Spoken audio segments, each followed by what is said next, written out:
Hey, I'm Michelle from How Muchly Paper Blooms. Today I want to share with you my top 3 easy paper flowers. If you're a beginner and want to know where to get started, then this one is definitely for you. There are so many beautiful flowers that it was really hard to narrow it down to just 3.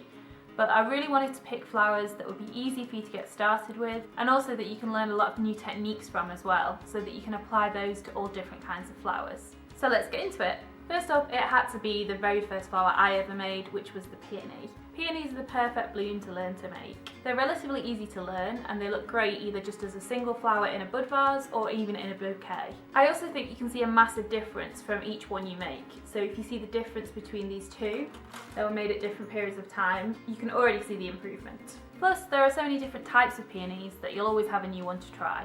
Next is a hibiscus, which might seem like a strange choice, but let me show you why. These hibiscus flowers only actually have 5 petals, so because you're following a template, you can't really go wrong. Plus, the techniques that you'll use for making the petal are very similar to that of a leaf. So once you've mastered one, you can do both of them. They're also a pretty good size, so at least to start with, in a bouquet you don't need very many to make a big impact. I'll have a tutorial video showing you just how to make this flower very soon, so make sure you're subscribed so that you don't miss out. And at number 3 we have chrysanthemums.